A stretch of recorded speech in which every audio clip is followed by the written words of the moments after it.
The day Oscar Miller finally married the woman of his dreams, Ella Harrison, she went bankrupt. For 5 years, he worked 20 hours a day, and even their daughter, Lily, helped him collect bottles and cans to save money for the debt. On his daughter's birthday, under the sweltering 100-degree heat, the two of them stood outside a hotel in heavy mascot costumes, handing out flyers while sweat poured down their faces. A staff member approached them. "Hey, you two flyer people, it's your lucky day. The son of Ms. Harrison's first love is having his birthday party here.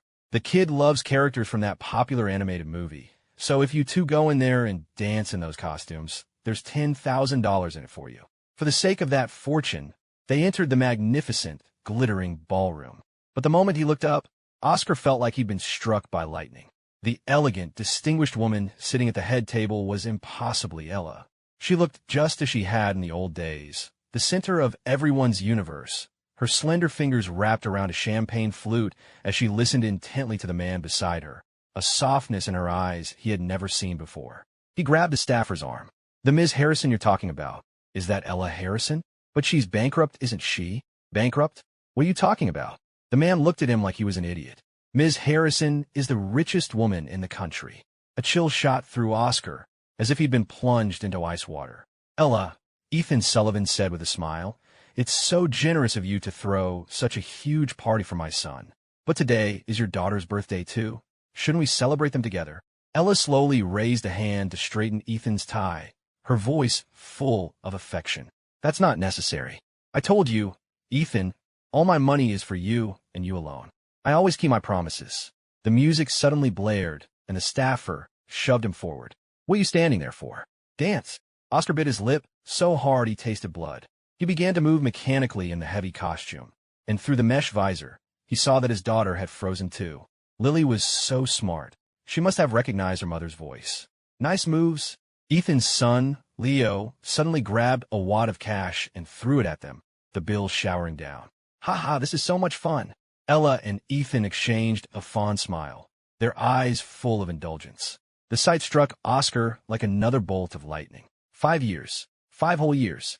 Ella had faked being bankrupt, deceiving them for 5 years, all to keep a promise that her money would only ever be for Ethan Sullivan. Had she really not forgotten her first love? The memories cut into his heart like a knife. Oscar was the son of the Harrison family's butler. He had known since childhood that Ella was a princess, and he was just a shadow, watching her secretly from the corners. He never dared to hope for anything, just watched as she put her childhood friend, Ethan, on a pedestal. For Ethan's 18th birthday, she had rented an entire cruise ship with a fireworks display that lasted all night. Ethan, dressed in a custom designer suit, had pulled her into a hug. "This is too much," he'd said. She had just smiled and held him tighter, her voice impossibly soft. "You deserve the best. I have plenty of money, and from now on, it's all for my Ethan." Later, they had a fight, and Ethan broke up with her in a huff and left the country. She had chased him to the airport like a woman possessed, only for him to crush her with a single sentence. "Stop following me. I'm getting married." That night, she got completely wasted. Oscar went to look after her, and she dragged him into her bed. "You have a crush on me?" Her eyes were unfocused, but her fingers dug painfully into his arm.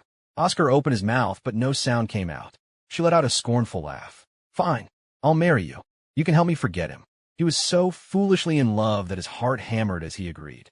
But on the very first day of their marriage, she went bankrupt. Oscar had never cared about her money, so he willingly shared her hardship. He lived with her in a basement apartment, ate leftovers, and worked 3 jobs through the freezing winters. Even when she was at her lowest, he shouldered every burden so she could give birth to their daughter, Lily, in the best hospital. Oscar had always believed that one day she would finally see him, but now he understood. That day would never come. The party ended quickly. After the crowd dispersed, Oscar finally snapped back to reality and shakily pulled the heavy mascot head off Lily. Her face was streaked with tears, but she was holding back her sobs, her little face flushed red from the effort. "Daddy," she choked out between sobs. "Mommy was lying to us for 5 years, wasn't she? She's not poor at all. She just doesn't love us, so she wouldn't spend any money on us. She gave it all to that man and his son, didn't she?" The words tore Oscar's heart to shreds. He wasn't a good father. In his desperate attempt to win Ella's affection, he had made his own daughter suffer for 5 long years. He pulled her into a tight hug. "I'm so sorry, Lily. It's all my fault. I couldn't make Mommy love me, and I dragged you into this suffering. For 5 years, she had faked being poor and lied to them. While he and his daughter were picking through discarded vegetables for food, she was dining with her first love in fancy restaurants. While he and Lily were on their knees begging creditors for a few more days, she was spending millions for Ethan at auctions. While his own daughter was handing out flyers on her birthday to pay off Ella's fake debts, she was spending a fortune on a birthday party for Ethan's son. Holding his daughter, Oscar finally made a decision. Daddy doesn't want this mommy anymore, Lily. Come with me. I'll find you a new mommy, one who will cherish you and love you, okay? Okay, Lily cried, her small body shaking. Let's go far away and never see her again. Oscar took Lily to a lawyer's office and had a divorce agreement drawn up. When they got home, he made her a bowl of noodles, and the two of them shared a tiny birthday cake. That evening, Ella came home. She had already changed out of her custom-made Italian gown and was back in her cheap, worn-out clothes. Why are you still up? She asked, frowning. Oscar said nothing, simply handing her the papers. I was waiting for you to sign this. What is it? She asked, but just then, her phone rang. Ethan's voice came through the phone. Ella, did you grab your jacket? Leo is waiting for you to go see the meteor shower. We're going to miss it. Ella's voice softened as she replied, and she quickly scribbled her signature on the papers before rushing out the door. The moment the door clicked shut, Oscar quietly answered her question. It's a divorce agreement, Ella. Daddy, are we divorced from Mommy now? Lily asked, looking up at him and clutching the signed papers. Oscar crouched down and stroked her soft hair. We have to wait for a 1-month mandatory waiting period. After that, Daddy will take you away from this city and will never come back. Lily nodded eagerly, her eyes shining with hope. In the days that followed, Ella never came home. Oscar saw on Ethan's Facebook feed that she was taking him and his son for joyrides, attending Leo's parent-teacher conferences, and dining at exclusive restaurants. In every picture, she wore a gentle smile, an expression he had never once received from her. Oscar scrolled through the posts, each photo feeling like a dull blade sawing at his heart. He thought back to their pathetic excuse for a marriage 5 years ago. There was no ceremony, no wedding dress, not even a reception. For years, he'd worked 5 jobs, once even fainting from exhaustion while making a delivery and still being too afraid to go to the hospital.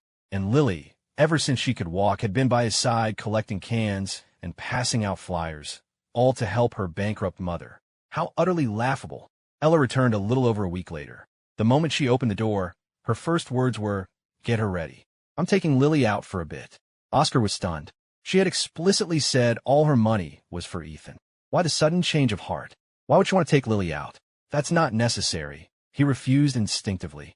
Ella's expression soured, but before she could argue, their landlady knocked on the door, wanting to discuss the termination of their lease.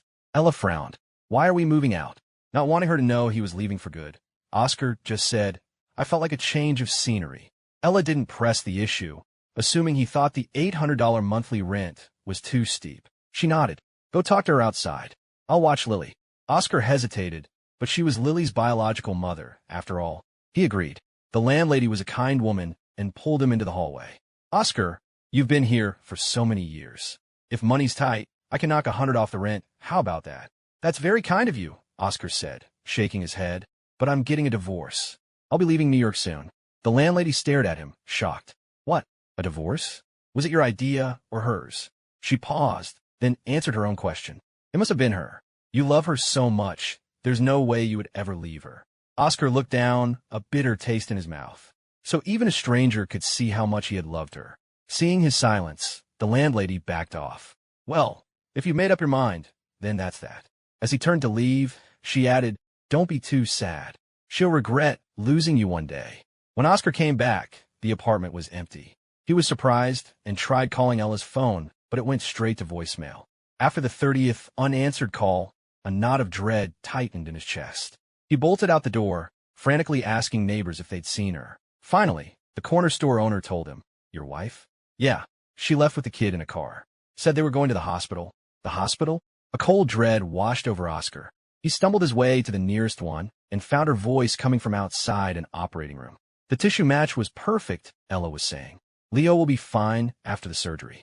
Ethan, his eyes red, asked, What if Oscar finds out you brought Lily here for a bone marrow donation? Is he going to make a scene? Ella's voice was terrifyingly calm. I'm her mother.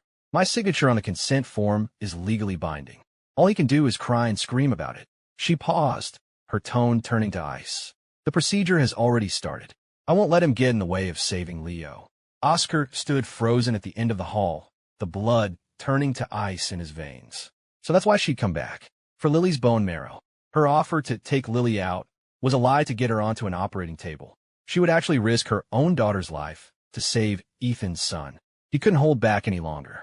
He stormed into the waiting area, his voice cracking with rage. Ella, did you bring Lily here just to trick her into donating her bone marrow? Ella turned, her gaze glacial. Don't make a scene. Make a scene. Oscar was shaking with fury, his eyes bloodshot. Lily adores you. She draws pictures of you every day and calls out for you in her sleep. She's been helping me collect cans since she was 5 years old to pay off your debt. And you? You'd risk her life for Ethan's son. It's just a bone marrow transplant. It's not going to kill her, Ella said with that same terrifying calm. Leo's leukemia can't wait. This is a matter of life and death. And what about Lily? Oscar screamed, grabbing her. She's only 5 years old. You tricked her into this. What kind of mother are you? Ella seized his wrist, her eyes dark and threatening. Oscar, don't make me get physical. He struggled, but 2 bodyguards appeared out of nowhere and pinned him down. Just then, the OR doors flew open and a nurse ran out, panicked. We have a problem. Both children are hemorrhaging. Leo has a rare blood type, and we don't have enough in the blood bank. Ella's face went pale. She whipped her head around to face Oscar, her gaze sharp as a scalpel. You're Rh negative. Oscar's eyes widened in shock. Go donate blood, she commanded. Now. Never, he shot back, his voice trembling. That's Ethan's son. Why should I? If you don't, Ella interrupted, her voice laced with venom, then Lily won't get a transfusion either. I control the blood bank in this hospital. The words hit Oscar like a physical blow. She was threatening him with Lily's life. He stared at Ella, and a broken, tearful laugh escaped his lips. Fine, I'll do it. The blood draw was long and agonizing. After taking 600 cubic centimeters, the nurse glanced nervously at Ella. Ms. Harrison, any more could be dangerous for him. Keep going, Ella ordered, her face a blank mask. Oscar's face was ashen, and black spots danced in his vision, but he bit his lip and refused to make a sound. He had to save Lily. He would let them drain every last drop of his blood if it meant saving his daughter. In the last moment before he blacked out, he heard Ella tell the nurse, make sure Leo gets it first. When Oscar woke up, the first thing he felt was a deep, penetrating cold. Daddy! A small figure launched herself into his arms, her voice thick with tears. It hurts. I was so scared I would never see you again. It was Lily. He held her, his body trembling as tears soaked the shoulder of her hospital gown. I'm so sorry. Daddy failed to protect you. Lily raised a small hand and clumsily wiped at his face. Don't cry, Daddy. It doesn't hurt anymore. His heart felt like it was being shredded, but he forced a smile. As soon as I'm discharged, we're leaving, okay? Where are we going? Somewhere Mommy can't find us. Lily nodded emphatically. Okay, when? In 3 days. The words were barely out of his mouth when the door to his room was shoved open. Ella stood there, her expression grim. Leaving? Where exactly do you think you're going? The moment Lily saw Ella, she flinched and buried herself in Oscar's arms, her small body trembling with fear. The sight made Oscar's heart ache. He held her close and glared at Ella. This has nothing to do with you. Ellas bro furuba. The two of them used to cling to her, their eyes always filled with adoration. This was the first time they had ever treated her with such coldness, and it left a strange, unpleasant feeling in her gut. But she quickly reverted to her usual detached arrogance. Ethan is a single father now that he's back in the country. It's not easy for him, so I help where I can. Our daughter is fine, so don't make such a big deal out of it. Oscar felt a sharp pain in his chest, as if he'd been stabbed. You know that's his son with another woman, and Lily is your own flesh and blood, he said, his voice shaking. But you still tricked her into that surgery. Do you have any idea what we've given up for you? Ella's gaze was icy. When I went bankrupt, I told you to leave, but you insisted on staying. I told you I didn't want a child, but you insisted we have one. Her tone was flat and detached. I never forced you to do anything. Everything you did willingly, didn't you? A buzzing filled Oscar's ears. His body trembled, and his eyes burned. She was right. It had all been his choice. He had loved her so much he'd lost himself, naively believing that one day she would finally turn around and see him. But that would never happen now. His eyes were red, but he stubbornly held back his tears. You're right. I was a fool. Seeing him like this, Ella felt a sudden wave of irritation. She shot them a cold look and walked away. For the next few days, Oscar and Lily recovered in the hospital. He would overhear the nurses gossiping about Ella's generosity toward Ethan and his son. I heard Ms. Harrison bought Mr. Sullivan a jewelry set worth millions, and she got his son that global limited edition Lego castle, the entire collection. And yesterday, she took them to that new restaurant downtown. The kid wanted ice cream, so Ms. Harrison just bought the entire ice cream truck for him. Oscar listened, but he no longer felt the familiar pang of heartache. He just felt numb. On the day they were discharged, he took Lily to the amusement park she had always dreamed of visiting. He bought her cotton candy, a character balloon, and the toy car she always pointed at in store windows, things he could never afford before. Lily hugged her new toy, her eyes shining brightly. But when she saw another little girl get a kiss from her mother, her face fell and she looked at the ground. Daddy, she said, looking up at him and forcing a smile. As long as I have you, I'm happy. A lump formed in Oscar's throat. He ruffled her hair. Want to try the go-karts? I'll take you. At the ticket booth, the attendant smiled. Family pass for 3? It's a better deal. Lily shook her head. Just 2 tickets. I don't have a mom. What do you mean, you don't have a mom? A cold, sharp voice cut in from behind them. Oscar turned to see Ella standing there, holding hands with Ethan and Leo. He looked at her, his face calm. Is she wrong? Have you ever spent a single day with her? Ella was speechless. The attendant, oblivious to the tension, pressed on. You should get the family pass. You're such a beautiful couple, and your kids are adorable. You look like the perfect, happy family. Flattered, Ethan beamed and bought the family pass. Lily kept her head down, her little hand clutching Oscar's shirt, her eyes welling up. On the go-kart track, Oscar drove slowly along the barrier, worried about Lily's safety. Across the track, Ella was patiently teaching Leo how to steer, her voice impossibly gentle. That's it, just like that. Nice and slow. It was a level of patience neither he nor Lily had ever witnessed. Leo learned quickly and demanded to drive his own kart. Ethan laughed and rented one for him, leaving him and Ella to cruise around the track together. But as soon as they were a short distance away, Leo suddenly spun his kart around and accelerated directly toward Oscar and Lily. You two losers. Why are you trying to take my dad's place with Aniela? Get out of our way, he screamed as he slammed into their kart. The impact was deafening.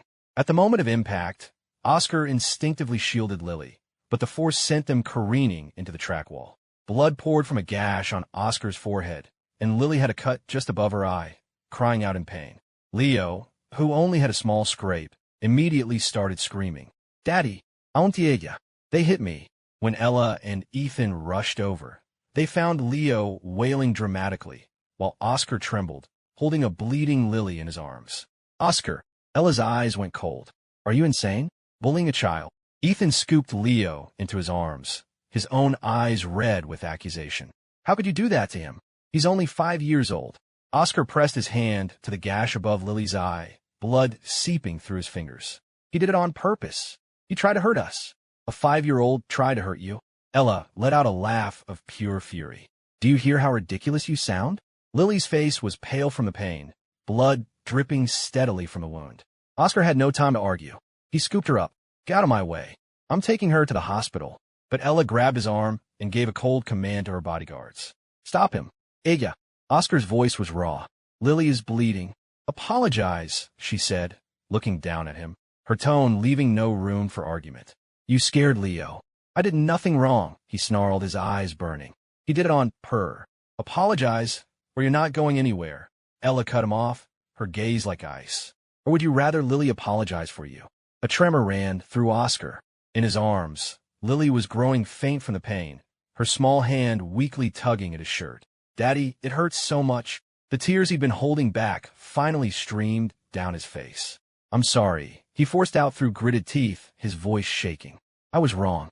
Can I please take my daughter to the hospital now? The raw fury in his voice made Ethan flinch. Ella just frowned. Is that supposed to be an apology? Lily's blood was soaking through his sleeve. Oscar's legs gave out, and he dropped to his knees with a heavy thud. I'm sorry. Is that good enough for you? The sound made Ella's eyes widen. I didn't tell you to kneel. But Oscar was already on his feet, running with Lily in his arms. At the hospital, The doctor said Lily's cut needed stitches, but she was too young for a local anesthetic. She trembled in agony, her little hand gripping Oscar's fingers so tightly her knuckles were white, crying until her voice was gone. "Daddy, it hurts." Oscar's heart was in pieces. All he could do was kiss her forehead again and again, whispering, "It'll be over soon. Daddy's right here." When Lily finally cried herself to sleep, he dragged his exhausted body to the pharmacy. As he passed the VIP room next door, he heard Ethan's voice, dripping with false concern. "Leo's just fine. You should probably go check on Lily." His tone shifted to mock guilt. "We were a little hard on Oscar, making him kneel like that. He must be furious. What if he tries to divorce you? I was so young and stupid back then, marrying someone else just to spite you. I already feel so bad about that, and now you're taking such good care of us. He must be feeling so resentful." Ella's reply was cold and confident. If he was going to leave, he would have left years ago. I lied to him about being bankrupt for 5 years, and he stayed. He's not going anywhere. She paused, then added with a scornful laugh. He and that child are obsessed with me. They would never, ever leave. Oscar stood outside the door, feeling the warmth drain from his body. So she knew. She knew he loved her, knew Lily loved her, and that was why she felt so free to trample all over their hearts. He slowly tightened his grip on the prescription bag, a profound coldness settling in his soul. She was wrong. This time, he was going to take Lily and disappear where she could never find them. The day Lily was finally discharged, Oscar held her hand as they walked home. "Daddy, when are we leaving?" she asked, looking up at him. He ruffled her hair. "As soon as I finish the last of the paperwork, we're going to—" He never finished the sentence. A black van screeched to a halt in front of them. The side door slid open, and several masked men jumped out, clamping their hands over their mouths and dragging them violently inside. Oscar struggled, but a sharp blow to the back of his neck sent him into darkness. When he came to, he and Lily were tied up at the edge of a cliff overlooking the ocean. "Awake, are we?" The leader of the kidnappers sneered, crouching down and lifting Oscar's chin with the tip of a knife. "Call that billionaire wife of yours. Tell her to get $50 million ready." Oscar's throat was parched. "She won't pay it. Don't give me that crap." The man slapped him hard across the face. "You're her husband. You have a kid together. Of course she'll pay." Blood seeped from the corner of Oscar's mouth. "We're getting a divorce," he rasped. "She doesn't care about us." "Bullshit." The kidnapper grabbed a terrified, trembling Lily and pressed the tip of a needle under her fingernail. "You're not going to call? Fine. Let's see how your daughter enjoys this." "Don't. I'll call." Oscar screamed, his voice cracking. He dialed. It rang once, twice, and then she declined the call. A piercing scream tore through the air as the man shoved the needle deep under Lily's fingernail. "Daddy, Daddy, help me," she wailed, her face a ghostly white. Oscar's heart shattered. He thrashed against his ropes. "Please stop. I'll call again." He called a second time, a third, a 10th. Each time Ella rejected the call, the man tortured Lily again. The pain was so intense that she passed out, only to be brutally woken with a splash of cold water. On the 11th try, she finally answered. "Aya." Oscar's voice was a broken, desperate roar. "Lily and I have been kidnapped. They want $50 million, or they're going to—" "Are you done with this game?" Ella's cold voice cut him off. "Hiring actors to pretend to be kidnappers? Oscar, when did you sink this low?" Her words struck him dumb. "It's not a game. They're hurting Lily. I told you. I'm bankrupt," she said with a cold laugh. "I don't have a dime. If you want to come home, you'll have to try a different tactic." The kidnapper, furious, snatched the phone. "Ms. Harrison, you bring the money, or I kill them both. Your husband and your kid." There was a moment of silence on the line. Then Ethan's voice could be heard in the background. "Ella, Leo wants to get ice cream." Ella's tone immediately shifted, becoming warm and affectionate. "Okay, I'll take him right now." When she spoke into the phone again, her voice was back to being ice cold. "I don't have time for these pathetic games. Since you're so determined to see this through." She paused. "Then kill them." The line went dead. The kidnapper stood there, stunned, before kicking a nearby rock in a fit of rage. Damn it, a total waste of time. He shoved Oscar, who fell to the ground, his head hitting the dirt, but he felt nothing. He looked at Lily's unconscious form and began to laugh, a broken, hollow sound as tears streamed down his face. The kidnapper grabbed him by the hair. "What's so funny, you useless bastard? Can't even get your own wife to pay up." He dragged Oscar to the edge of the cliff. "Since there's no money, you can go to hell. With a final shove, they were sent plummeting into the icy ocean below. The cold water shocked his system, and as it filled his lungs, Oscar had only one thought. Ella, I regret ever loving you. And thank God, I finally don't anymore. Oscar was sure he was dead, but when he opened his eyes, he was staring at the sterile white ceiling of a hospital room. Lily, where's my daughter? He gasped, sitting up so fast he nearly ripped out his four. A nurse rushed to his side. Calm down. A good Samaritan found you both and brought you here. Your daughter is in the room next door. She's stable and out of danger. Oscar ripped the 4-needle from his arm and stumbled barefoot into the adjacent room. He pushed open the door to find Lily staring blankly at her own hands, all 10 fingers wrapped in thick gauze. Daddy, she rasped, her voice barely a whisper. Can we please go now? I never want to see Mommy again. Oscar glanced at his phone. Today was the final day of the mandatory waiting period for their divorce. Okay, he said, kissing his daughter's forehead. We're leaving right now. Standing outside the courthouse, Oscar stared at the freshly finalized divorce certificate in his hand, feeling a momentary daze. 5 years of marriage, and all that was left was this single, flimsy piece of paper. Back at the basement apartment, he started packing. After gathering his and Lily's belongings, he collected the few things Ella had left behind. A couple of cheap dresses, a necklace, and a dusty jewelry box. He swept them all into the trash can. And what's this all about? A mocking voice came from the doorway. Ella was leaning against the frame, watching him with cold eyes. The kidnapping plot didn't work. So now you're trying the running away from home act? Oscar ignored her, continuing to pack Lily's little backpack. Oscar, she said, grabbing his wrist, my patience is wearing thin. He finally looked up, his expression as placid as if he were looking at a complete stranger. Let go of my arm. Ella laughed, a humorless, angry sound. Fine. Very good. You throw out my things. You pretend you're leaving. In that case, I won't be back. She released him and turned to leave. Let's just see how long you last before you come crawling back to me. Forever. The single word, spoken softly, made Ella pause. But she only scoffed and kept walking without a backward glance.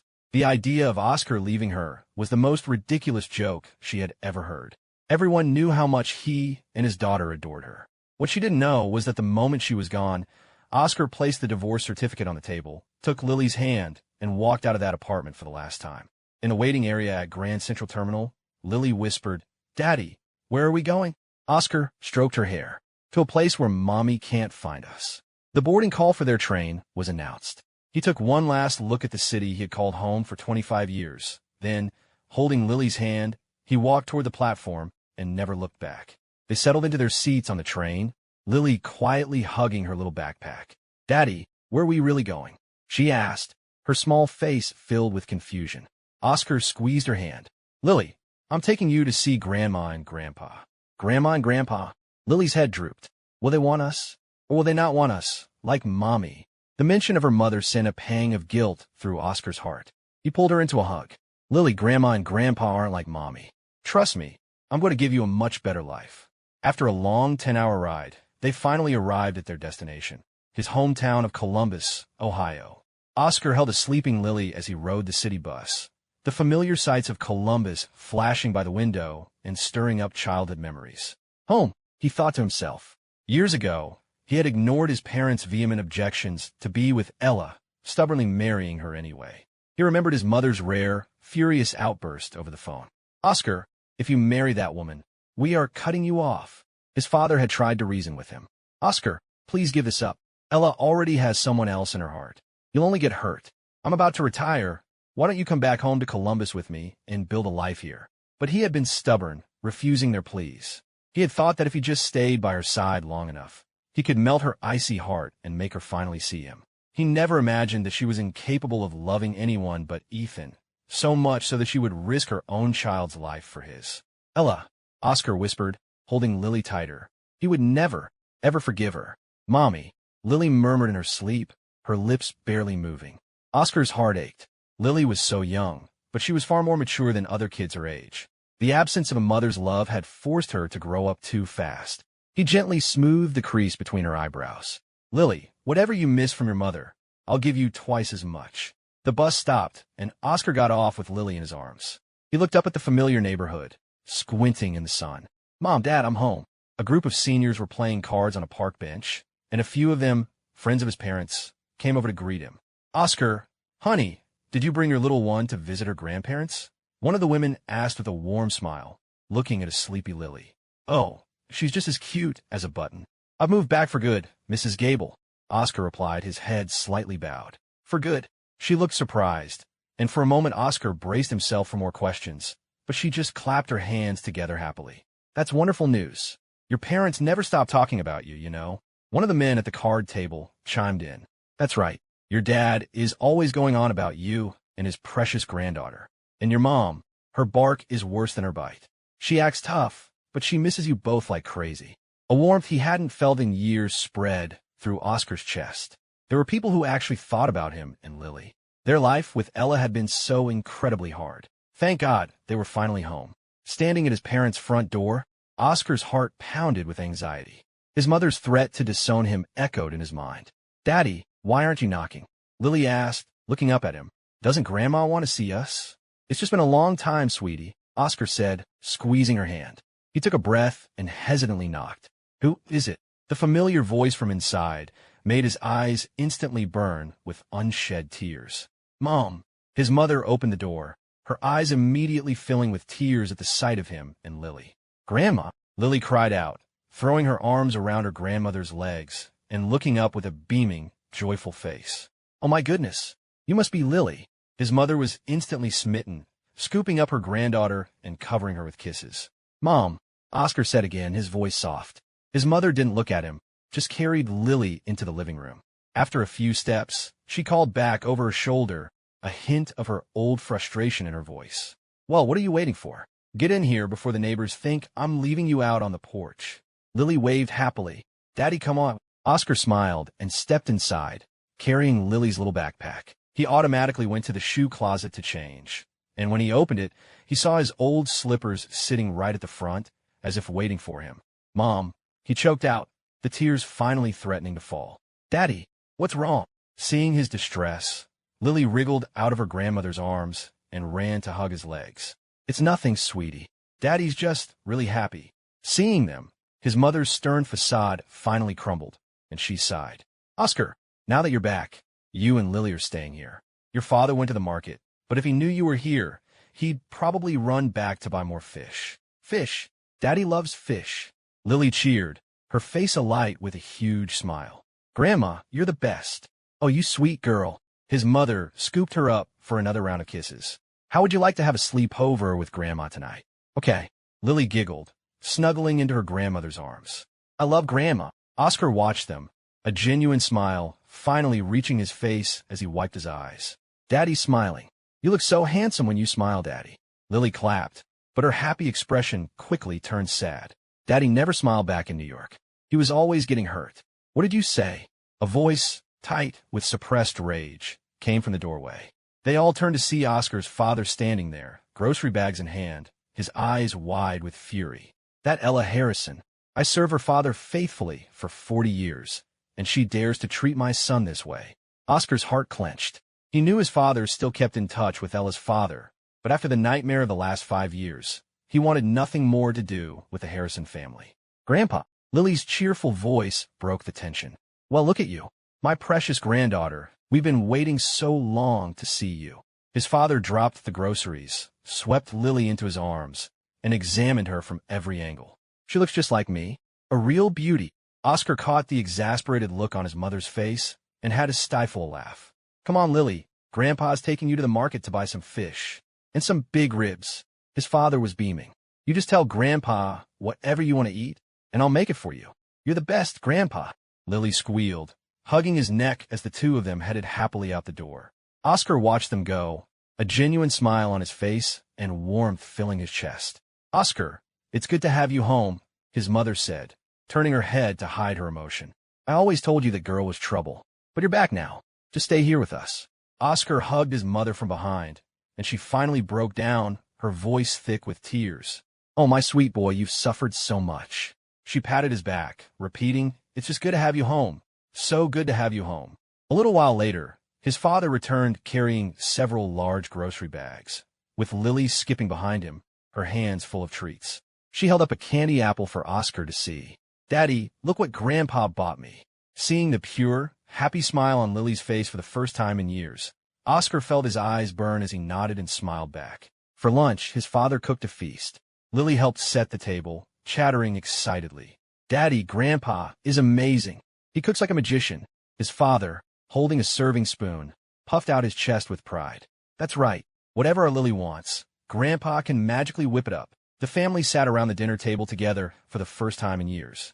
His parents kept piling food onto Lily's plate until it was a small mountain. Grandpa, I'm full," Lily protested, her cheeks puffed out with food, reminding Oscar of a hamster he'd once had. "You're a growing girl. You need to eat," his mother insisted. "I'll go buy some more chicken wings this afternoon, and we'll have barbecue wings for dinner," his father added, ruffling Lily's hair. Oscar's heart swelled with warmth. This was what a family was supposed to feel like. That night, he and Lily fell asleep snuggled together in a warm, comfortable bed, and for the first time in a very long time, they both had sweet dreams. Ella, Ethan, and Leo sat in a 3-Michelin-star restaurant, surrounded by the elegant sounds of string quartet as exquisite dishes were placed before them. "Wow, Auntie Ella, you're the best," Leo said, sidling up to her with a practiced, fawning expression, expecting his usual reward of affection. Ella murmured, merely nodding before her gaze drifted to the window. Leo looked helplessly toward his father. Ethan cleared his throat, pulling Ella from her thoughts. "Ella, what is it? You've seemed distracted all night," Ethan asked, his face a mask of concern. He looked dashing in his white suit. "It's nothing," Ella said, pinching the bridge of her nose. "It's just Oscar. He's throwing another tantrum, threatening to leave again." Ethan frowned, a flicker of annoyance crossing his face before he replaced it with a weary smile. "Don't worry about it, Ella. You know how men can be." Her expression softened. She smiled and pulled a velvet box from her purse, opening it to reveal a stunning, diamond-encrusted watch. "Ella." Ethan's eyes widened in delight. Ella took the watch and fastened the glittering timepiece around his wrist. "It suits you perfectly," she said with a gentle smile, her fingers lingering on his skin. "Ella," Ethan murmured, taking her hand in his. Leo piped up from his seat. "Auntie Ella, are you going to be my new mom?" Ethan looked at her, his eyes full of devotion. Ella squeezed his hand, about to reply, when an image of Lily looking up at her with wide, hopeful eyes flashed through her mind. Ella pressed her lips together and simply smiled, offering no answer. For some reason, Oscar's quiet "forever" echoed in her mind, stirring a strange sense of unease. "No, that's ridiculous," she thought, pushing the feeling away. Oscar and Lily adored her. Everyone knew that. They would never leave her. Ella quickly regained her composure, unaware that her fleeting moment of doubt had been carefully observed by Ethan. "Ethan, I'll be right back. I'm just going to the ladies' room." Ethan's hands, resting on his lap, tightened into fists for a split second before he relaxed them and offered a gentle smile. "Of course. I'll keep an eye on Leo." In the restroom, Ella splashed her face with cold water. Droplets clung to her dark lashes, making her stunning features seem even more alluring. "What is wrong with me?" she wondered. "Why do I keep thinking about him today?" She looked in the mirror, frowning at her own reflection. He's probably over his fit and back at the apartment by now. I'll go home tonight and deal with him. As she dried her hands, she pictured the look of surprised delight on Oscar and Lily's faces when she walked through the door. Without realizing it, the corners of her own mouth turned up in a faint smile. Ella walked silently back to the table. She was about to speak, but stopped when she saw Ethan gripping Leo's arm tightly, hissing at him in a low voice. "What did you say in front of Auntie Ella? Did I tell you to say that?" Leo's voice was a choked whisper. "I am sorry, Dad. I won't say it again.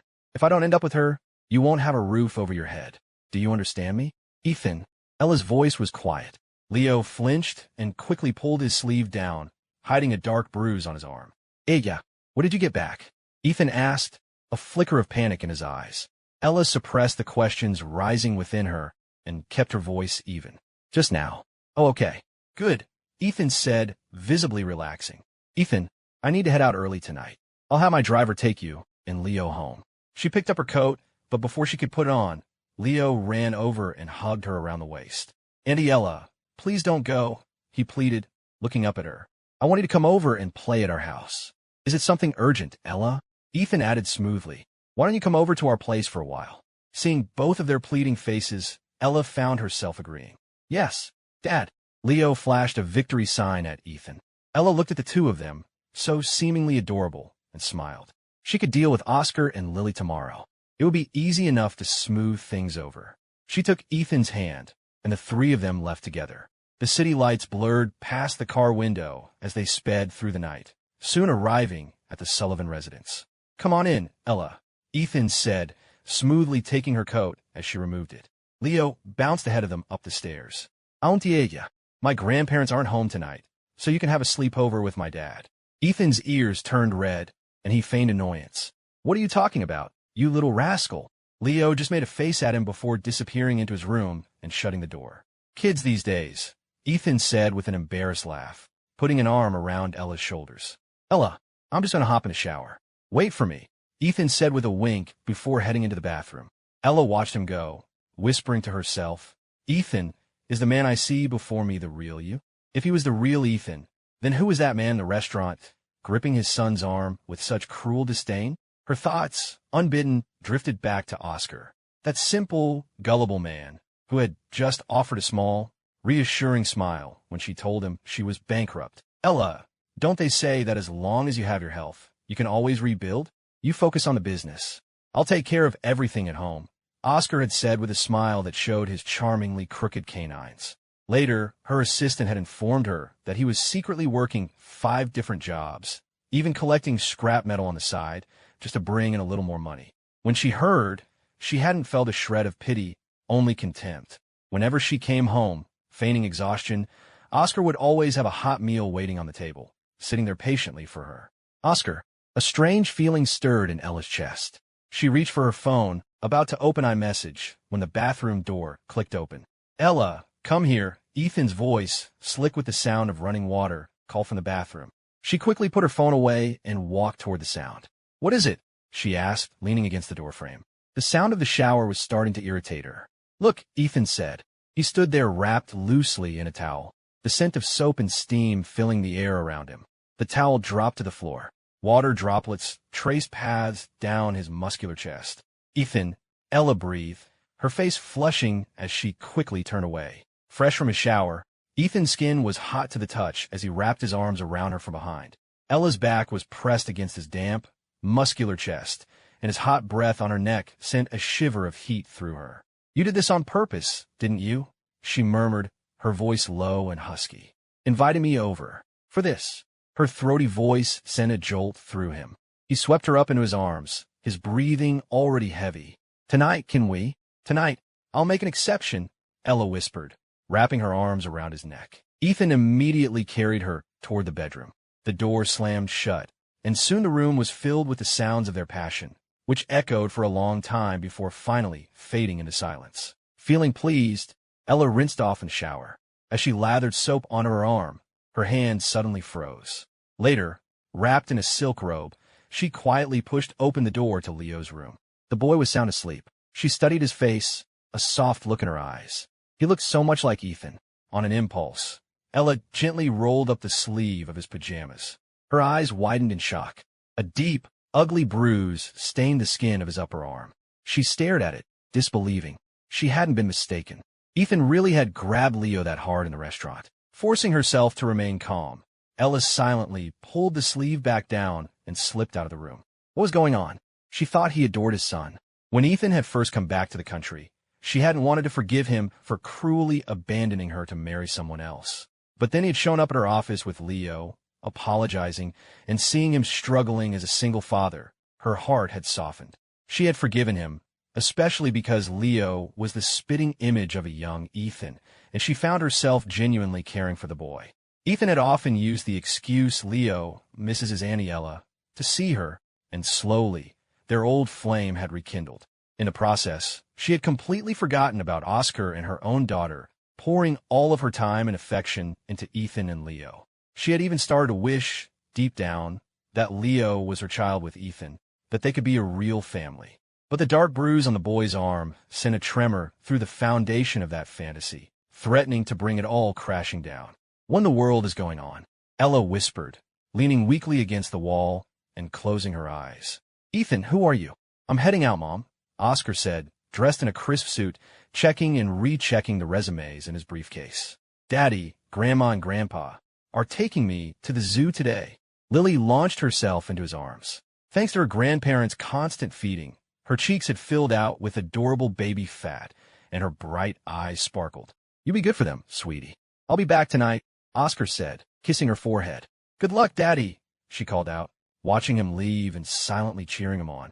Oscar got on the bus and pulled up his interview schedule for the day. First up, Vance Corporation, he sighed. His calendar was packed solid with interviews from 9 in the morning until 6 at night. All right, Oscar, you can do this, he told himself, determined to land a job as soon as possible. He needed to save up so he could send Lily to a good school.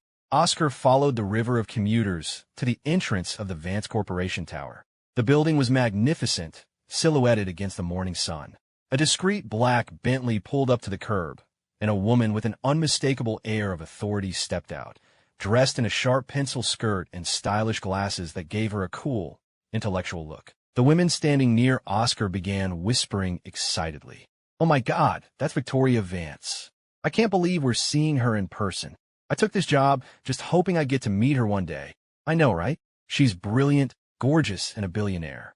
It's not fair. The focus of all this attention seemed oblivious, her eyes scanning the crowd until they locked with Oscar's. A flicker of surprise crossed her face. Victoria Vance? Oscar thought, quickly looking away as he felt her gaze on him. The name and face were so familiar. Had he seen her on the news? She's a famous CEO, so that's probably it, he reasoned, nodding to himself and offering a polite, brief smile in her direction. Victoria's expression remained neutral as she swept past him and into a private elevator. Oscar shrugged, checked the room number on his phone, and squeezed into a packed public elevator, mentally running through his interview answers. Ms. Vance, are you all right? The head of HR asked, looking with concern at a flushed and slightly breathless Victoria. Victoria discreetly touched her burning earlobe, her mind racing. Asterisk, what is he doing here today? He's even more handsome than I remember. Asterisk, Ms. Vance. The HR manager waved a hand in front of her face, snapping her out of her reverie. Mr. Roberts, are there interviews scheduled for this morning? Yes, Ms. Vance. We have a group session starting at 9:30. Who's leading it? Cancel them. I'll be conducting the interviews myself. Ms. Vance, Roberts exclaimed in surprise. Of course. I'll send the location and the candidate list to your office right away. Victoria nodded. The moment the elevator doors closed, she pulled up the list on her phone, her fingers flying across the screen. There! Her fingers stopped, trembling slightly, on the name, Oscar Miller. The elevator arrived at the penthouse floor. She glanced at her watch. It's already 9:10. I need to get ready. Victoria strode into her office, much to her assistant's surprise, and immediately began touching up her makeup and hair. Liam, I'm going to be conducting interviews this morning. Also, book a table for 2 at Per Se for lunch. Looking as radiant as a queen, Victoria swept out of her office and, under her assistant's still baffled gaze, stepped back into her private elevator. Oscar glanced at the clock on the wall, silently counting down the minutes. He was giving himself a mental pep talk when a buzz of excitement went through the other candidates in the waiting area. What? Did you hear? Victoria Vance is the one doing the interviews. If I'd known, I would have worn my better suit. Victoria Vance? I hear she's incredibly tough, despite how nice she looks. Oh God, I'm so screwed. I need to review my notes one more time. Victoria Vance? Oscar sighed as he listened to the nervous chatter around him. It must be the woman from this morning, he thought. The CEO herself was conducting the interviews. His brief moment of calm evaporated, replaced by a fresh wave of nerves. Good morning, everyone. I'm Mr. Roberts, the assistant interviewer today, the HR manager announced. Due to a last-minute change, we'll be conducting one-on-one interviews instead of a group session. We'll call you in one by one. A nervous murmur went through the group before quieting down. Oscar's heart began to pound. He had a terrible feeling. First up, Oscar Miller. Of course. He sighed. He'd always had the worst luck. Whenever lots were drawn, he always got the short straw. It was even true in his love life. He shook his head, pushing the thought away, composed his features, and walked into the interview room. Ms. Harrison, here are the results from the private investigator you hired last night. Her assistant respectfully handed over a thick manila envelope. Ella took it and waved him away. Yes, ma'am. The assistant closed the office door quietly behind him. Ella tore open the envelope and began flipping through the thick stack of documents inside. The more she read, the wider her eyes grew, and her fingertips began to tremble. There it was, in black and white, complete blood count, bone marrow analysis report. Both stamped with the word, forged. A furious denial rose in Ella's chest. It couldn't be true. Her Ethan, the boy she grew up with, her first love, was the kindest, most gentle person she knew. But the evidence was irrefutable. Hospital security footage, wire transfers between Ethan and a lab technician, records of unauthorized access to the bone marrow registry. It all pointed to the same conclusion. It was all a lie. Ethan, she hissed, biting her lip. The rage of being so thoroughly deceived and used was making her see red. Find out where Ethan Sullivan is right now. Ms. Harrison, he's at a private club downtown. I've sent the location to your phone. Ella grabbed her keys and stormed out, her face a thundercloud. She drove recklessly to the club and made a beeline for the top-floor suite. As she reached for the door, she heard voices and laughter from within. I can't believe you actually had Leo ram into them. You've got guts, man, one of Ethan's friends was saying with a laugh. Daddy didn't tell me to, Leo's cheerful voice chirped. I wanted to do it. Ethan chuckled lazily. Well, you did a good job. Finally got rid of Oscar. And Daddy bought me lots of new toys. Leo added, sounding proud. If that loser and his daughter ever come back, I'll crash into them again. You're a real piece of work, Ethan, his friend said, sounding impressed. That was nothing, Ethan scoffed. My original plan was to have the kidnappers kill Oscar, and that. What's her name, Lily? He sneered. Guess even idiots have good luck sometimes. Ella's hand froze on the doorknob. Besides, Ethan continued, his voice smug, this whole thing just proved that she's still completely wrapped around my finger. Back when my ex-wife's company was taking off, I was planning to dump Ella and move overseas. Life would have been sweet, but then the bitch had to go and die, and I barely got any of her money. So I came running back here with Leo, and what do you know, turns out Ella is still useful after all. You've got some luck, man. Women are always falling at your feet. Of course, back in the day, besides Ella and my ex, I was also stringing along some other heiress. But her money was all tied up in family trust, so I couldn't get my hands on it. He lowered his voice, his laugh turning venomous. You have no idea how obsessed she is. She let her own kid go through a bone marrow transplant for Leo. Of course, I paid a guy at the hospital to fake all the medical records. She even forced that idiot husband of hers to donate so much blood he passed out. Ha ha ha. Leo giggled. I'd do it again for Daddy. All I had to do was take a nap, and when I woke up, Annie Ella gave me so many presents. Their words were like poison daggers, piercing Ella's heart and shattering the innocent images she held of Ethan and his son. She shuddered, and her hand rattled the doorknob. The room went silent. Who's there? Ethan called out. Ella closed her eyes for a moment, then turned and fled. In her car, she chain-smoked one cigarette after another, his words replaying in her mind. He hadn't left her out of anger. He had left her for someone with more money. Leo's leukemia was a lie, a ploy to win her sympathy and her fortune. The go-kart crash wasn't an accident. Ethan had allowed his son to intentionally injure Oscar and Lily. The kidnapping had been real, and Ethan had orchestrated it, hoping to eliminate Oscar and his daughter so he could take his place in the Harrison family. It was only by sheer luck that Oscar and Lily had survived. Through the haze of smoke, she remembered the rare moments the three of them had been together, the way Oscar and Lily used to look at her with such love. She tried to count those moments, but they were painfully few. The man she had cherished for all these years was a monster, and a man and child she had ignored, misunderstood, and hurt beyond measure. They were the real victims. They were the only two people who had ever truly loved her. The cigarette burned down to her fingers, but she didn't feel the sting. Why? She screamed, slamming her fist against the steering wheel. All this time, she had loved the wrong man. How did your interview go today, Daddy? Lily asked from the dinner table, wearing an adorable giraffe hat. When Oscar's expression faltered, both she and his father rushed to console him. It's okay, Daddy. I'll study hard, and I'll take care of you when I grow up. Don't be discouraged, son. You'll get the next one. He shook his head, a slow smile spreading across his face. No, it's not that. I got the job. At Vance Corporation. Lily and his father stared at him, wide-eyed. That's amazing, Daddy. Vance Corporation? The Vance Corporation? Oscar nodded, an embarrassed flush creeping up his neck as he remembered the bizarre interview. First up, Oscar Miller. He had walked nervously into the room, taken a deep breath, and sat down. Good morning, my name is... He had started his well-rehearsed introduction, but Victoria Vance had cut him off after only a few words. "Mr. Miller, I'd like to ask about your relationship status." Oscar and the other interviewers on the panel had stared at her, dumbfounded. Mr. Roberts had leaned over and whispered, "Ms. Vance, what are you doing?" Victoria's pleasant smile never wavered as she continued her questioning in a soft, gentle voice. "Please answer the question, Mr. Miller." He'd had no choice but to reply. "I was married, and I have a child."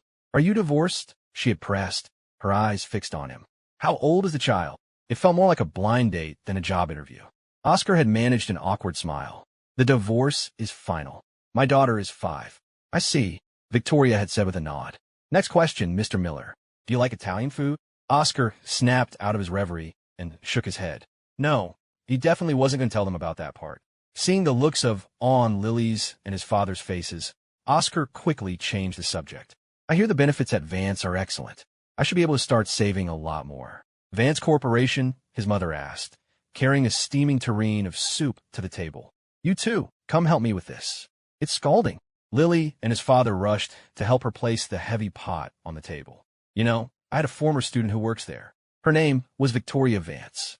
Do you remember her, Oscar? She used to come over to our house all the time when she was in high school." Oscar froze, stunned. "You were just a little kid back then. You used to follow her around, calling her Vicky and begging her to give you rides on her bike." "Oh, that's right," his father chimed in. "He was always claiming the back seat of that poor girl's bike, saying only he was allowed to ride on Vicky's bike." His father looked thoughtful. "She was a good kid. Came from a wealthy family, I think. Didn't she go to a boarding school overseas for high school? And I hear she never got married.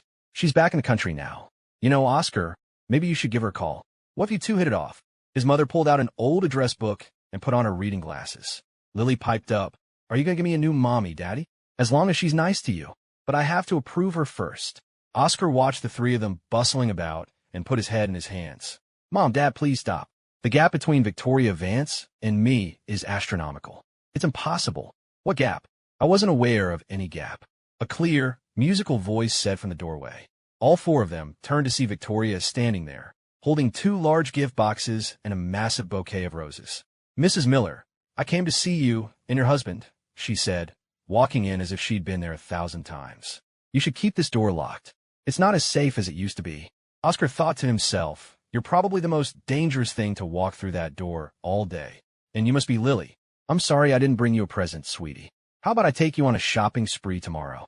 Victoria knelt down to be at eye level with the little girl. Lily's eyes went wide. "Are you Auntie Victoria? What a smart girl. I knew I'd like you," Victoria said, pulling Lily into a warm hug and stroking her hair. "Auntie Victoria?"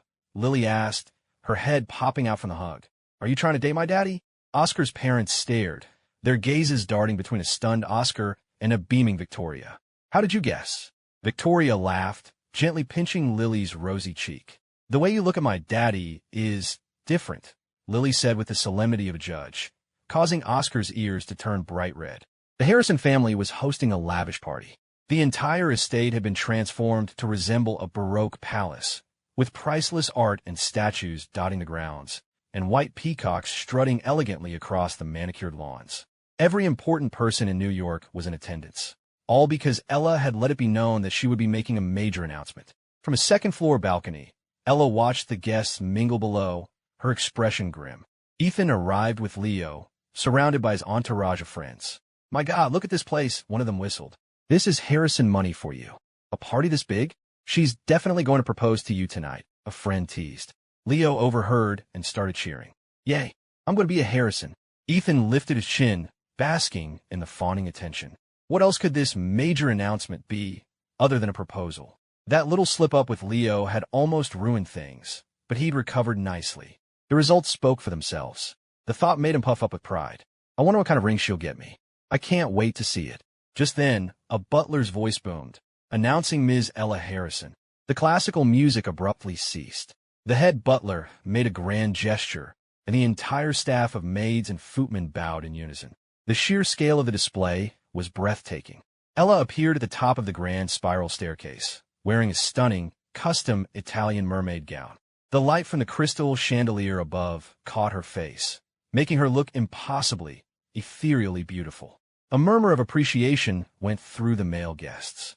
Seeing this, Ethan and Leo stood even taller, their chins held high with pride. "Thank you all for coming," Ella said, her voice rich and magnetic, instantly silencing the entire hall. "Tonight, I have a very important announcement to make." Ethan secretly clenched his fists, trying to contain his excitement.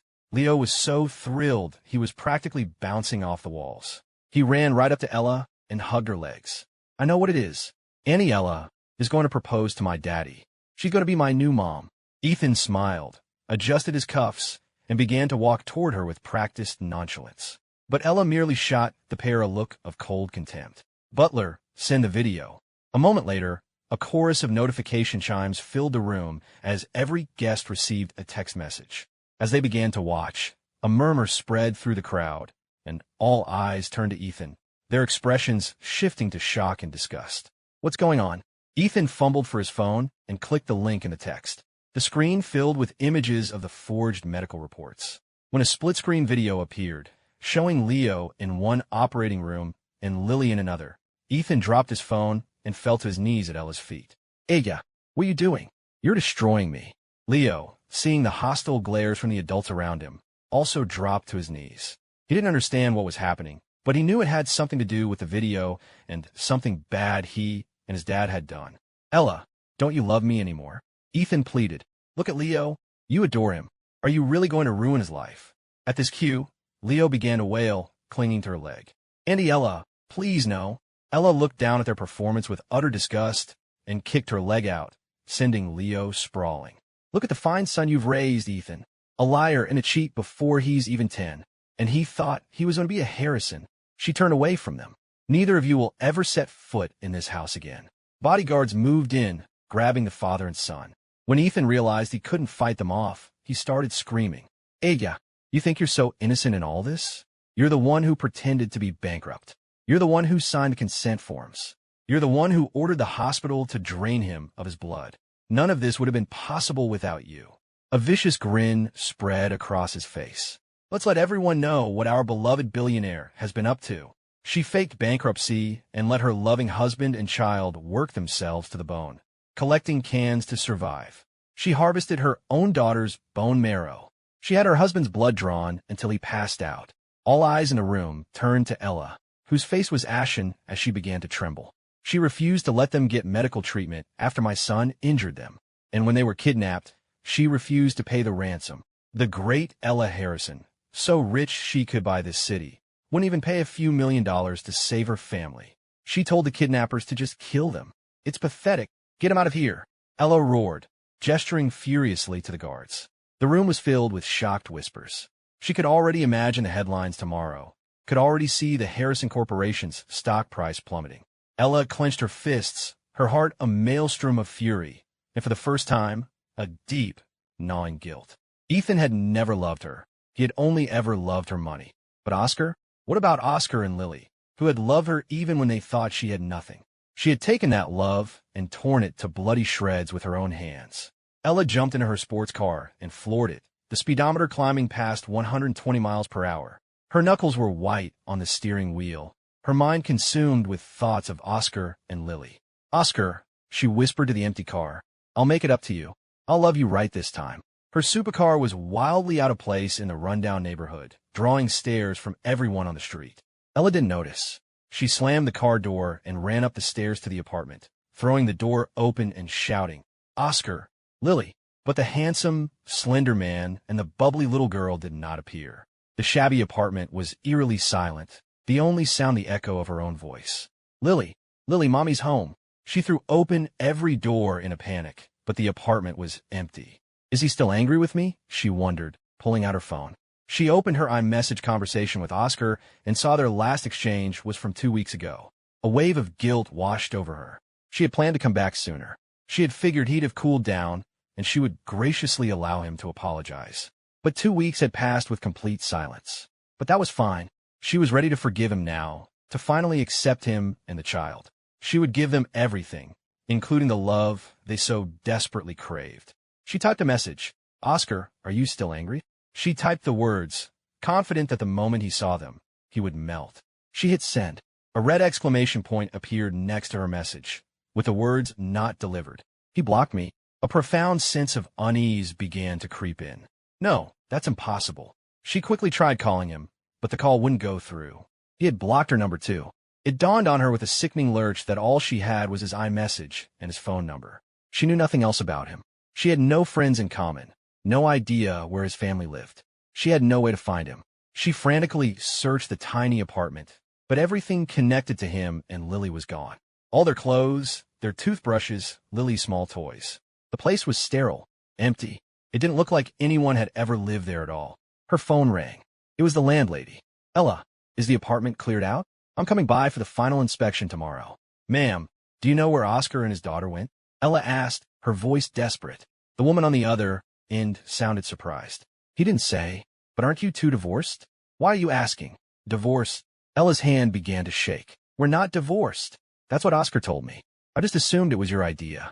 Before the landlady could say another word, Ella let out a scream of rage and threw her phone against the wall, where it shattered. Divorce? Impossible. He and Lily love me. They would never leave me, she screamed, clutching at her chest, as if an invisible hand were squeezing her heart. He wouldn't. He wouldn't. How could he abandon her now? Now, when she was finally ready to love him. Her eyes fell on a red document folder on the small kitchen table.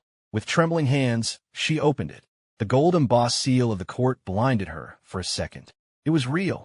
It was all real. Oscar had really left her. The tears finally came, hot and bitter. She had done so many monstrous things. How could he not hate her? She hated herself. He still loves me, she sobbed, picking up the pieces of her broken phone. He has to. A child needs her mother. He needs me. She managed to make a call. Find him. I want to know everything about Oscar Miller and his daughter. Their location, their residence, everything. Now, she hung up, a strange, determined smile on her face. Wait for me, Oscar. I'll give you everything. My fortune, my heart, anything if you and Lily will just forgive me. A beach in Columbus. Oscar and Victoria Vance sat under a large umbrella, watching Lily playing in the sand with other children short distance away.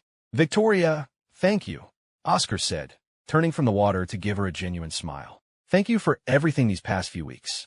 Lily has really come out her shell. Oscar, it's been my pleasure, Victoria replied, her eyes as soft as the gentle waves on the lake. Victoria, there's something I need to tell you, he said, looking away from her, a slight blush creeping up his neck. I'm planning to resign from my position at Vance Corporation. Thank you for everything you've done for me. What? Victoria looked genuinely shocked. Your manager told me you're one of the best new hires he's ever seen. You're talented, a hard worker, and you're picking things up incredibly fast. Victoria, I know, Oscar said, shaking his head. There are people in my interview group with better degrees, more experience, more qualifications. You hired me on the spot and didn't even give the others a fair shot. I am sorry, Victoria. I appreciate the gesture. I really do. Thank you. He met her gaze, his eyes full of sincere gratitude. Oscar, the way I feel about you. Victoria began, but she was cut off by a harsh, commanding voice. Oscar, get Lily. You're coming home with me. Ella strode toward them, her tall figure casting a long shadow over their umbrella. Oscar froze, then slowly raised his head.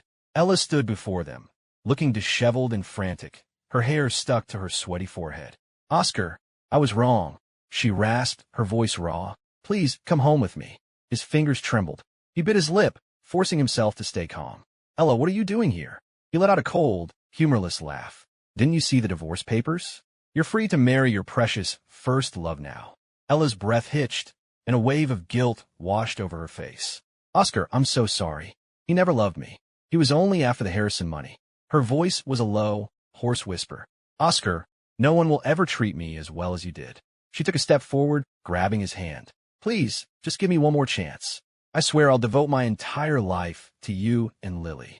Oscar froze, feeling the old wounds in his heart tear open and begin to bleed again. You have no idea what I sacrificed, he said, his voice breaking as he ripped his hand from her grasp. Lily and I had to dance in those humiliating costumes in front of you and Ethan, just earn a few dollars for your debt. Every word was a physical blow to Ella's heart. All the past pain and humiliation was laid bare between them. And for the first time, she began to understand the hell she had put him and their daughter through. Lily was so little. Other kids were in preschool, and what was she doing? Scrounging for cans and discarded food, all to help you pay off a debt that never even existed. She worshipped you, and you used her life as a bargaining chip again and again. You put her through surgery. You forced me to give blood for your first love, son. When she was hurt, you didn't care, you just blamed us. Ella swallowed hard, speaking quickly. Oscar, I know everything now. I investigated it all. It was Ethan. He faked the medical records. He bribed the doctors. He lied to me about everything. The kidnapping, he planned that too. If I had known the truth, I never would have let that happen to you. Forge, Oscar whispered, stumbling backward in shock and falling against Victoria, who steadied him. Tears streamed down his face as he let out a wretched laugh. So that's all we were to you. Pawns in your sick game with him. A bitter, sarcastic smile twisted his lips. I will never forgive you. I will only ever hate you. I hope you suffer 1,000 times what you put us through. Ella's face was ashen, her eyes bloodshot. I am sorry, Oscar. I'll make it up to you. I'll deal with Ethan, I promise. She reached for him again, but Victoria stepped in front of him, shielding him. That's enough, Ella, Victoria said, her voice cold as steel. You've tormented him for years. Isn't it time you left him alone? She looked at Ella with disdain. Is this how all the Harrisons behave? It's utterly revolting. The pain in Ella's eyes hardened into fury. She glared at Victoria. You're Victoria Vance, aren't you? You've known him for what, a few weeks? What's with this White Knight act? Get out of my way, and I'll give you a 50% cut of every future Harrison-Vance collaboration. Oscar flinched. A Harrison-Vance deal was a multi-billion-dollar affair that could shift global markets. Was Ella really offering to give up half her profits? He instinctively took a step back, creating a small distance between himself and Victoria. Victoria was the CEO of Vance Corporation. For the good of her company, she couldn't possibly refuse such an offer. But Victoria just laughed, a cold, dismissive sound. The Harrisons? Ella, you're pathetic. Let's be clear, she continued. My feelings for Oscar and Lily are real. I love him. I want to marry him. And I adore Lily and want to spend my life making her happy. She took Oscar's hand, lacing her fingers through his. As for your company, I wouldn't touch it with a 10-foot pole. Have you seen your stock price lately? Who in their right mind would partner with someone with no integrity and no moral compass? Ella stumbled backward, her eyes locking on their intertwined hands, a look of pure, crazed jealousy on her face. So what? The person Oscar loves is me, and Lily is my daughter. Who the hell are you? We're the real family. At some point, Lily had come to hide behind Oscar's legs, clinging to his hand. Hearing Ella's words, she piped up in a small, clear voice. You're not my mommy. I don't like you. You don't love my daddy, and you don't love me. Ella stared in disbelief, then forced a sickly, sweet smile. Lily, sweetie, mommy was wrong. I'll buy you all the limited edition Lego sets you want. I'll build you your own private amusement park. I'll send you to the best schools, and when you grow up, the Harrison Corporation will be yours. I'll make it all up to you, okay? She was practically begging. Lily, please forgive me. Please ask Daddy to come home with me. Lily just looked at the desperate woman in front of her and said, with chilling clarity, No, I don't have a mommy. She looked at Victoria, who was still holding Oscar's hand. I want any Victoria to be my mommy. She loves Daddy, and she loves me. Victoria smiled gently at Lily, then scooped her up in her arms, touching her forehead to the little girl's. Well, since you put it that way, Lily, then Annie Victoria will... I forbid it. Ella's expression twisted into a mask of insanity. Oscar and Lily are coming home with me. If you say no, I'll kill myself right here in front of you. From out of nowhere, she produced a small, sharp knife and pressed it to her own throat. Oscar, are you coming with me? A cold dread washed over Oscar. Lily burst into terrified tears. Ella, you're insane. I am insane. Ella screamed, her eyes wild as she held out a hand to him. I won't let you leave me. I need you to love me again. I'll love you back, I swear. She pressed the knife harder. Just give me a chance, Oscar, or I swear I will do this right in front of your daughter. Victoria quickly turned Lily's face away, burying it in her shoulder as the little girl sobbed hysterically. Oscar felt like he was losing his mind. He bit his lip, tasting blood. He took a deep, shuddering breath. Ella, I'll go with you. But I have two conditions. A triumphant light flashed in Ella's eyes. Anything. I'll agree to anything. Victoria looked at him, her face filled with worry. Oscar, you can't. Victoria, he said, his voice firm, please take care of Lily for me until I get back. Can you do that? She nodded, her own eyes filling with tears. Of course, Oscar. I'll protect her with my life. I promise. He nodded, satisfied, then turned to the eagerly waiting Ella. Two conditions. First, it's just me. Lily stays here. Ella nodded immediately. Fina, as long as you come, Lily's not an issue. His voice was like ice. And second, you get 1 week. After 1 week, you will disappear from our lives forever. You will never contact me or Lily again. She lowered the knife and took his hand, her smile suddenly affectionate. Whatever you say. Oscar looked at her smiling face and felt a profound sense of the absurd. Once, he had only dared to worship this woman from afar.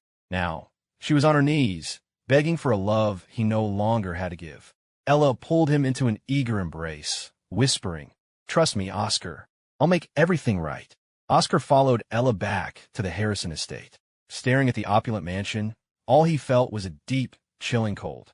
It had none of the warmth of their tiny, $800 a month basement apartment. He went to his room, slammed the door, and sat staring out the window until Ella knocked. Ella was dressed impeccably, a gentle smile on her face. She handed him a black shopping bag with the Chanel logo. "Oscar, I had this suit tailored for you. Try it on. We're going to the best French restaurant in the city tonight." Oscar sneered. Isn't Chanel Ethan's favorite brand? And isn't French food his favorite cuisine? Ella's hand froze, and her smile became forced. "Oscar, please. Let's not talk about him." He knew how much she cared about appearances and deliberately pushed her buttons. "And what if I don't? What if I go in these sweatpants?" To his surprise, Ella just looked at him with that same gentle smile. "Whatever you want. You look handsome in anything, Oscar. Even sweatpants." Oscar was taken aback for a second, then sneered inwardly. So she was capable of this. It was just that before, she had chosen to treat him and Lily with nothing but disgust. When he didn't move, she put an arm around him. "You must be tired, Oscar. Let me help you." She guided him to the car and gently buckled his seatbelt for him. During the drive, Oscar tortured her with a steady stream of casual remarks. "Ella, have you been to the shop before with Ethan? The manager is a nice lady. She used to save boxes and cans for me and Lily." "Ella, is that the same ice cream truck you bought for Leo? Lily always wanted to try it." "Ella, do you remember the go-karts at that amusement park? That's where Ethan's son crashed into us. Lily had to get stitches." Oscar's words were like daggers, and with each one, he twisted the blade in her heart. All she could do was maintain her forced smile until the pain became a dull, throbbing numbness. What could she say?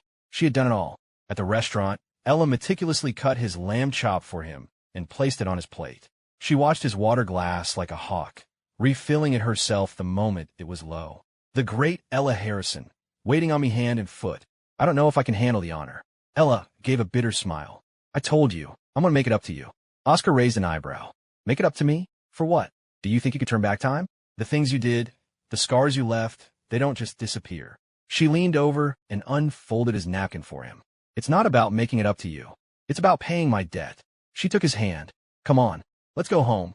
We have a big day tomorrow." The car pulled up to a private hospital owned by the Harrison Corporation. Oscar let Ella lead him inside, down a long corridor. She stopped at a door at the very end. "Oscar, look." When Oscar saw who was in the room, his eyes widened in horror. "Ella, you're insane." Ethan and Leo were strapped into automated blood-drawing chairs, their mouths covered with duct tape. The moment Ethan saw him, his face twisted into a mask of rage, and he began to struggle violently. Ella let go of Oscar and walked over to Ethan, ripping the tape from his mouth. "Oscar, you son of a bitch. You'd better let us go right now." Ethan screamed, all traces of his usual smooth composure gone. "And you shameless bitch." Ethan snarled, his face contorted in rage. "So I lied to you. So I took a little bone marrow and blood from Oscar and his brat. It's not like they died." The tape was ripped from Leo's face, and he immediately burst into tears. "Auntie, please. It was all Daddy's idea. It had nothing to do with me. You little brat." Ethan spat at his son. "You're just as pathetic as your dead mother." Ella watched them with an indifferent expression, then waved her hand. For people in blue scrubs entered, carrying large blood collection needles and bags. "Ella, what are you doing? Are you trying to kill us?" Ethan cried, tears streaming down his face, making him look utterly pathetic. "Draw blood from the father, bone marrow from the son. Don't stop until I say so." The medical staff nodded, expertly applying tourniquets to both of Ethan's and Leo's arms. "When one arm is done, switch to the other. If I don't die, keep going." She put an arm around Oscar, watching Ethan and Leo's terrified, screaming faces, and nodded with satisfaction. Oscar pushed her away. "Ella, you're completely insane. You lunatic. Let go of me. Ethan and Leo didn't hurt you. Lily and I aren't pressing charges. Why are you doing this? Ella looked at him, her expression softening.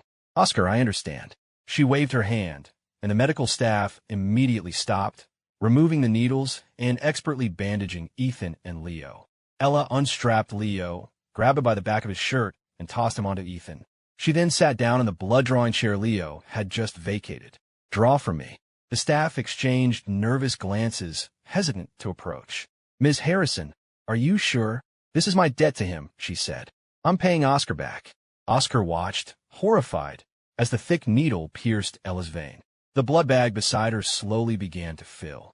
His fingertips trembled, his breath caught in his throat, and he slid to the floor, shaking, leaning against the cold metal door. Stop! Ella! Stop! He cried out, his voice raw. Oscar! Ella said, her smile impossibly gentle. This is what I owe you and Lily. I promised I would pay you back. Oscar, I love you. Can you love me again? As the blood slowly filled the bag, Ella's vision blurred. Everyone else became a hazy phantom, but Oscar, crying in terror, remained perfectly clear in her sight. With that, Ella completely lost consciousness, slumping heavily in the chair. Oscar leaned against the doorframe, and a sudden realization washed over him. The love he had once so desperately craved from Ella was, in this moment, utterly meaningless to him. Ella seemed to drift into a dream. In it, Ethan had abandoned her at the airport, leaving her heartbroken. When she returned home, the young man who had always watched her from the shadows carefully offered her a cup of hot chocolate. The handsome young man's cheeks were flushed, and he seemed a little nervous. Ms. Harrison, I made this hot chocolate for you myself. I hope it makes your day a little better. This time, she didn't push his offering away. Instead, she smiled, took the cup, and said sincerely, thank you. After that, she was surprised to discover that the young man knew all her habits and preferences, as if he had been watching her for a long time. Finally, one day, she confessed to him, Oscar, thank you for helping me through my darkest times. I love you, and I will give you everything. He just blushed and gently held her. Ella, nothing else matters. As long as I have you, that's enough. Later, they had a grand wedding and a beautiful little girl named Lily, with her nose and his eyes. Ms. Harrison? Ms. Harrison. The doctor's voice pulled her from the beautiful dream. She rubbed her temples, the faint smile still on her lips, only for it to be shattered by the harsh reality. No companionship, no mutual love, no wedding. Nothing. Only she remained, having utterly destroyed the young man for someone who never loved her. Where's Oscar? Ella's voice was hoarse. Ms. Harrison, you've been unconscious for 2 days. Mr. Miller left a while ago, but he was just here, so he can't be far. Oscar, Oscar. Ella ripped out her fighting the dizziness from blood loss, and stumbled out the door to find him. She saw him sitting in the hallway, his hair falling over his eyes, his gentle, smiling face looking impossibly beautiful in the sunlight. Ella's heart pounded in her chest. She wanted to rush to him, but then she heard him chuckle softly into his phone. Lily is really attached to you? That's wonderful. What? Victoria, he suddenly blushed, then murmured. Okay, I'll say it. I miss you too. Ella froze, a sharp pain in her chest stealing her breath. He used to look at her with that same shy expression, telling her he missed her, but she had always ignored him, pushing him away to go find Ethan. Who are you talking to? Ella rushed forward and snatched his phone. Ella, what are you doing? Give it back. Oscar's face was contorted with anger as he reached for it. She saw the name on the screen, Victoria Vance. Ella hung up the call and threw the phone back at him, her voice hoarse. Who is she to you, that you miss her so much? Oscar didn't look at her. He simply checked his phone, put it away, and then let out a cold, humorless laugh. She's my girlfriend. As her boyfriend, isn't it natural for me to miss her?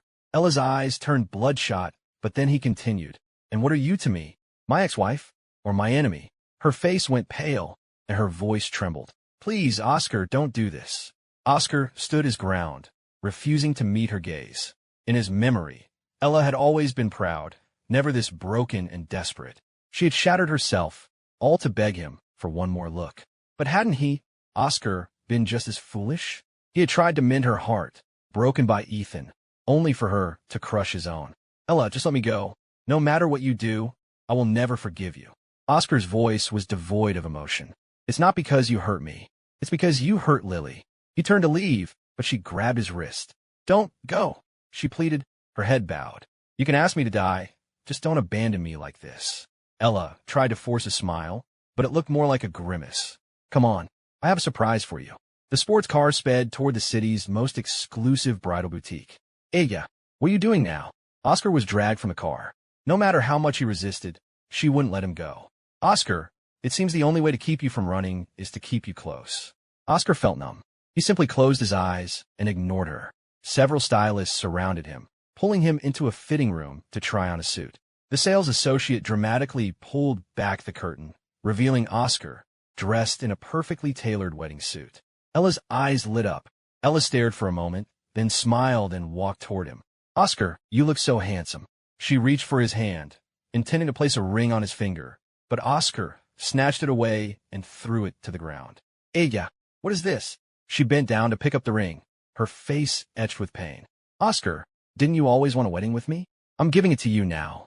I won't marry you, ex-wife.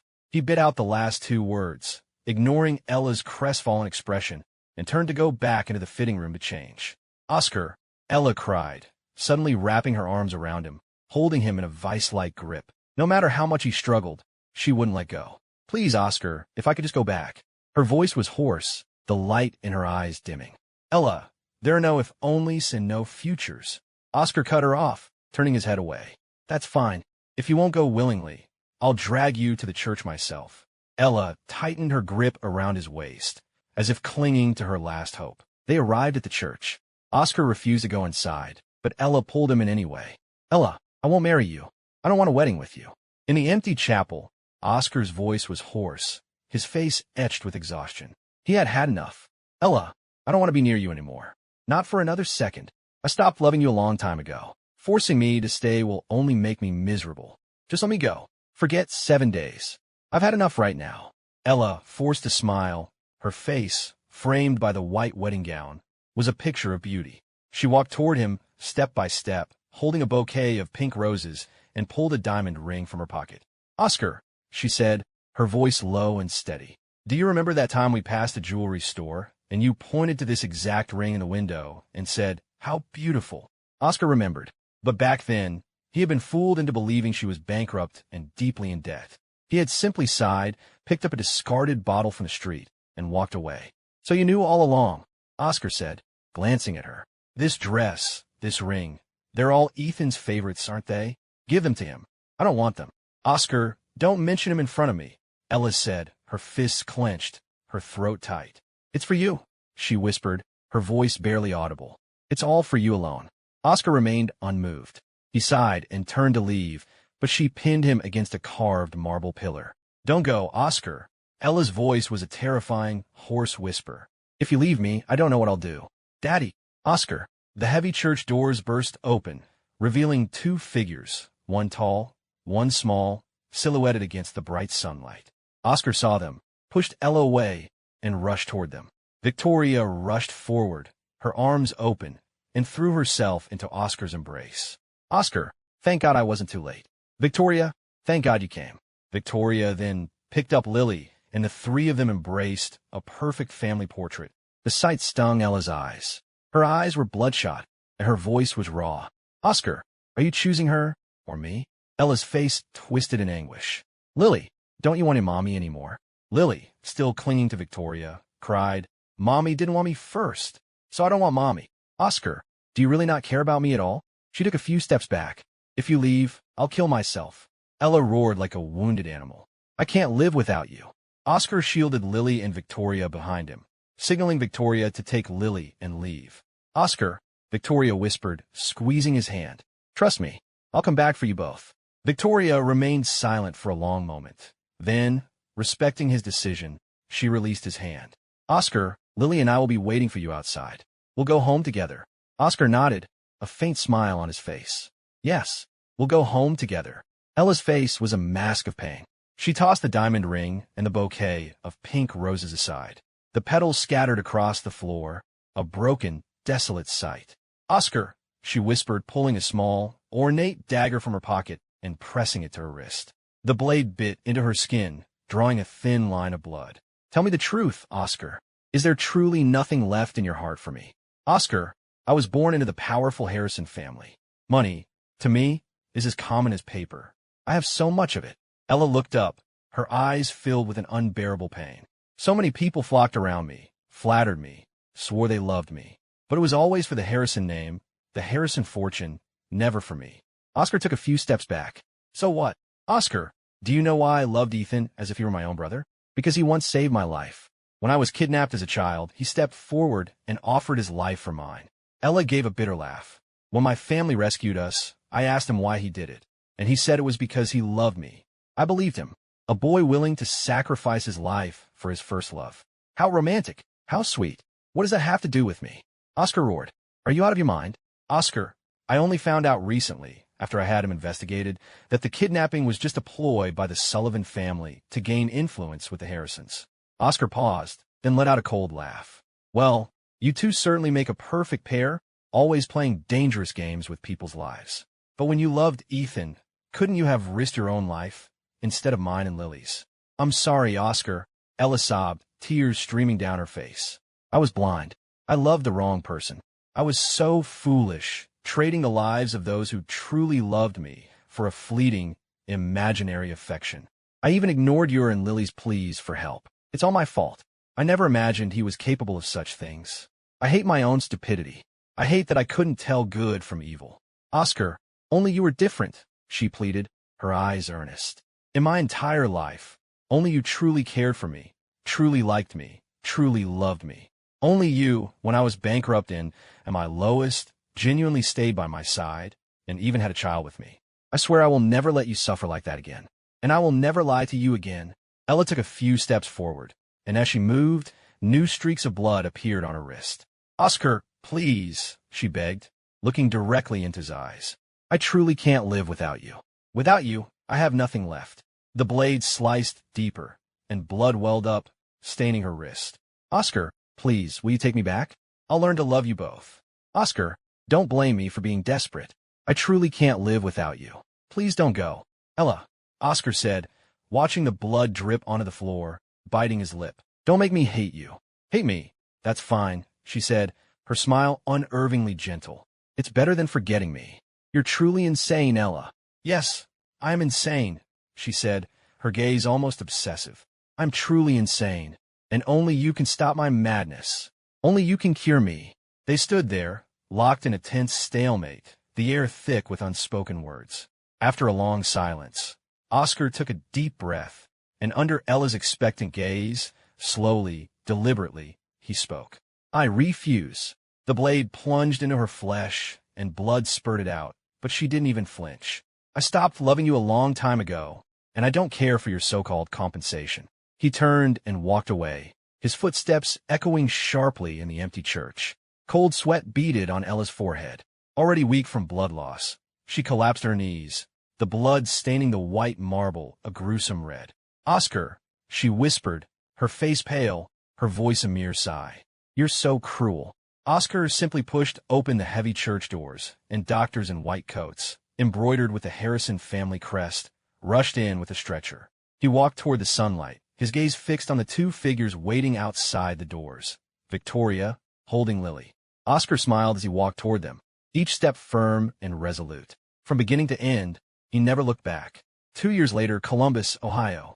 Lily, now 7, wore a beautiful white dress, a pink rose pinned to her chest. Though still young, her features were beginning to blossom, revealing a delicate beauty. Happy wedding, Daddy. Auntie Victoria, she said, carrying a small bouquet as she walked toward the couple surrounded by well-wishers. Oscar looked exceptionally handsome in his white suit. Lily, still calling me Auntie? Victoria, radiant in her white wedding gown, winked at Lily. Mommy. Lily uttered the unfamiliar word, and then seemed startled by it herself. Oscar looked at her, his eyes welling up. Lily, that's wonderful. Lily and Victoria both reached out to hug him at the same time, their hands meeting, and they exchanged a loving smile. Mommy, I'm entrusting my favorite daddy to you. You have to take good care of him. Victoria gently wiped away the tears from Oscar's eyes, then kissed him softly through her veil. Lily covered her eyes. What are you two doing in front of me? Victoria laughed and lightly flicked Lily's forehead. You little rascal, isn't it perfectly natural for me to kiss my husband?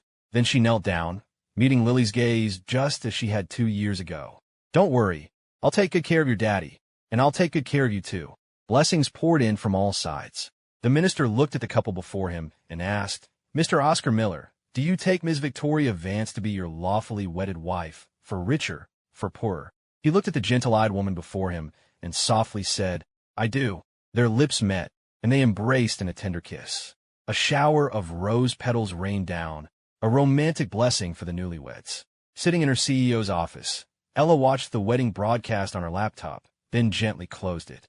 She walked to the window, looked out at the bright, clear weather, and smiled, remembering Oscar's happy, smiling eyes. If only it were me holding his hand, kissing him, she whispered. She pulled a photo of Oscar from her pocket, gently tracing his handsome face. Perhaps this is my retribution. I see you happy, but the one who made you happy isn't me. 3 years later, Oscar looked at the hormone test results and ultrasound report in his hand, his fingertips trembling slightly. What is it? What did the doctor say? Victoria jumped up, her voice anxious, and took the papers from him. When she read the words on the report, she gasped in delight. Oscar's eyes were shining with joy as he nodded at Victoria. Victoria, you're pregnant. Victoria let out a squeal of excitement as he picked her up and spun her around. That's amazing. Lily's going to have a little brother or sister, she giggled, like a child herself. Lily is going to be so happy when she finds out, Oscar said, his smile gentle, the diamond ring on his finger sparkling. Oh, by the way, Oscar, when I was coming into the hospital, I heard some news. Victoria hesitated for a long moment before continuing. It's about Ella Harrison. I really didn't want to bring her up, but I think you have a right to know. Oscar's fingers trembled, but he still smiled and nodded. Victoria, tell me. Victoria bit her lip.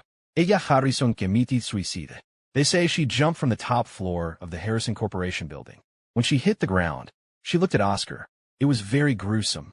Oscar was silent for a long moment, then finally smiled. Victoria, you can tell Lily about this if she asks. If she wants to know, tell her the truth. If she doesn't, then we'll just pretend that person never existed. He put his arm around her neck and kissed Victoria's lips. I don't even remember her anymore. Some people are best left in the past. Victoria squeezed his hand, and they exchanged a loving smile, walking away together, discussing dinner plans, Lily's upcoming birthday, and names for their unborn child. The name Ella Harrison, that memory, those 3 words, all gradually faded and blurred with time, their very existence erased. Those 10 years, stained with both love and hate, simply scattered to the wind.